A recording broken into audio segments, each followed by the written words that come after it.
আসসালামু আলাইকুম। MN blog থেকে আমি নাসরিন রহমান আবারও হাজির হয়েছি নতুন একটি ভিডিও নিয়ে। আশা করি বরাবরের মতো আমার আজকের ভিডিও আপনাদের ভালো লাগবে। Welcome back to my channel. অনেকদিন পর আবার গাছগুলোকে গোসল করাচ্ছি, আর ওনাদের গোসল আসলে কয়দিন পর পরে দিতে হয়, তাহলে ওনাদের সজীবতা হারিয়ে ফেলে। আর আসলে গাছগুলো যদি সপ্তাহের ভিতর 2বার একটু স্প্রে করা, তারপর পাতাগুলো ধুইয়ে দেওয়া, পানিগুলো চেঞ্জ করা, শিকড়গুলো ভালো করে, কেননা 2-3 দিন পানিতে থাকলে একটা আঠা ভাব হয়ে যায়, পিচ্ছিল পিচ্ছিল, তো সেটা ধুয়ে দিলে গাছগুলো ভালো থাকে। তো চেষ্টা করি সব সময় এগুলা করার জন্য। ব্যস্ত হয়ে গেলে আসলে মাঝে মাঝে হয়ে ওঠে না। আর গাছের পাতা যদি ধুলা পড়ে থাকে গাছ দেখতেও ভালো লাগে না। তো এই যে মগটাতে আমি ডিজাইন করেছি, এই যে এটা এতদিন জানালার পাশে ছিল, মাঝখান দিয়ে এই গাছটা আমার টি টেবিলের উপর থাকায় কেমন জানি হয়ে গিয়েছিল। তো তারপর জানালার পাশে অনেক দিন রেখেছি একটি সুতলি দিয়ে বেঁধে। আজকে আবার এটাকে ধুয়ে মুছে এই যে এখানে স্থানান্তর করলাম। তো এই তো এখন আমি গাছগুলা আমার বেডরুমে একটা কর্নারে রেখে দিলাম। আর এই গাছগুলা আমার কর্নারই থাকে।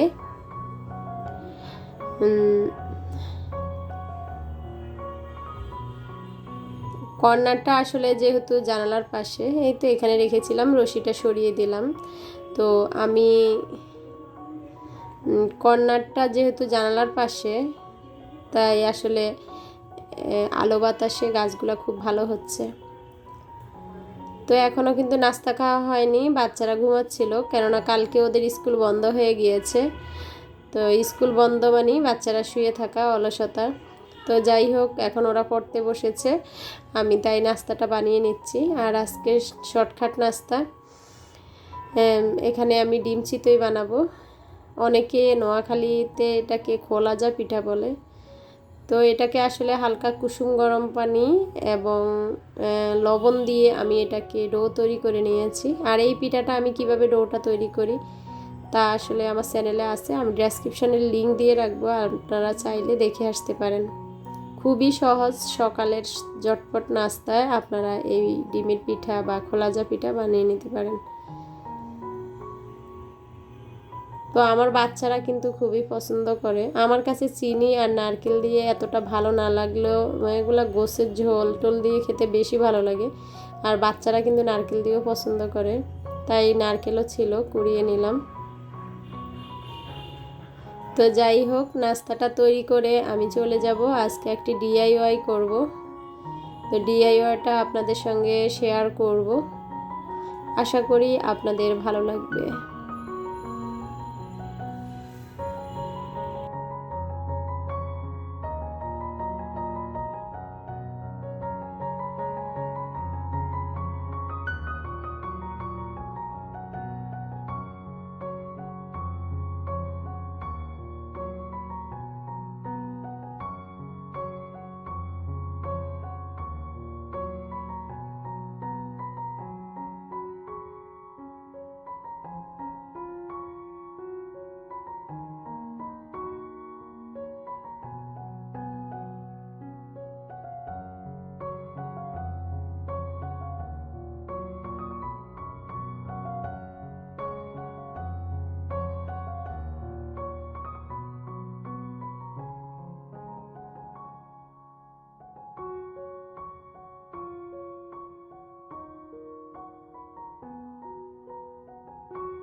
নিজে কোনো কিছু তৈরি করে খাওয়ার মজাটাই আলাদা। আর যেহেতু নিজের সংসার, শাশুড়ি নেই, যা নেই, নিজেরটা নিজেই করে খেতে হয়।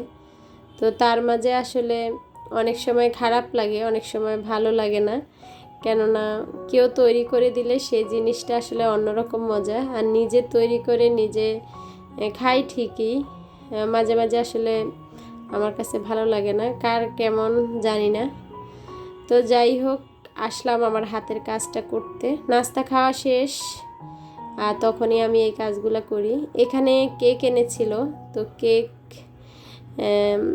সে একটা বক্স খুব শক্ত, আমার কাছে মনে হলো এটা আমি কাজে লাগাতে পারি।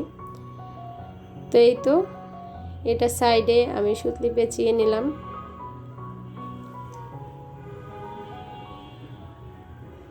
পরে এখানে আমি আইসক্রিমের কয়টা কাঠি দিয়ে একটু ডিজাইন করার চেষ্টা করেছি, তবে আমার কাছে মনে হচ্ছে বেশি একটা ভালো হয়নি। তো যাই হয়েছে আলহামদুলিল্লাহ, অন্তত নিজের হাতের কাজ। আর এটা আমি করতেছি রান্নার রুমের আমার যে কেক ডেকোরেশন বা কেক বানানোর জন্য যেই ছোট ছোট কৌটাগুলো, মানে ভ্যানিলা এসেন্স বা কি ফুড কালার, সেগুলো রাখার জন্য। সেগুলো আসলে আমি একটা রান্নার রুমে কর্নারে রেখেছি। তো পরিষ্কার করার সময় দেখা যায় যে একটা একটা করে সরাতে হয়, তাই আমি ভাবলাম একটা বক্স তৈরি করে নেই আর সেই বক্সটার মাঝে সেগুলো রেখে দিব। আর মাঝখানে আবার এই যে একটা কালো সাদার লেসের মতো ছিল, সেটা দিয়ে নিলাম। আর আমি যেহেতু আজকে ডাইনিংয়ে বসে ডিআইওয়াই করতেছি, অলসতা করে আসলে এখানে আর মাল্টিপ্লাগের লাইন আনিনি, তাই আসলে আপনাদেরকে যখন এই কাজগুলো করতেছি দেখাতে পাচ্ছি না। আশা করি দেখেই বুঝে নেবেন। তো এই তো আমার যেটা সুতলি দেওয়ার সেটুকু আমি দিয়ে নিয়েছি। তো তারপর আমি চাচ্ছিলাম আইসক্রিমের কাঠি দিয়ে এভাবে এটা করে নিতে, কিন্তু পরে দেখলাম যে আইসক্রিমের কাঠিটা আমি একটু কম দিয়ে ফেলেছি, তেমন একটা ভালো হচ্ছে না। তো যাই হোক, আর কি করার, যতটুকু পেরেছি সেভাবেই করেছি। লাস্ট ফিনিশিংটা দেখাচ্ছি, পরে আসলে কেটে ফেলেছি যে এতটুকুই সমাপ্ত হোক, আর করা লাগবে না। তো এই তো আমি এটা এখানেই শেষ করে দিয়েছি, আর আসলে বাড়াইনি, কেননা উপরের দিক দিয়ে আসলে মিলাতে পারছিলাম না। তো ভাবলাম এখানেও আসলে কিউটই লাগছে। আপনাদের কাছে কেমন লাগছে অবশ্যই জানাবেন। তো এই যে ছোট ছোট কৌটাগুলো রাখার জন্য এটা আমার তৈরি করা। সবাই ভালো থাকবেন, সুস্থ থাকবেন। আল্লাহ হাফেজ, আসসালামু আলাইকুম।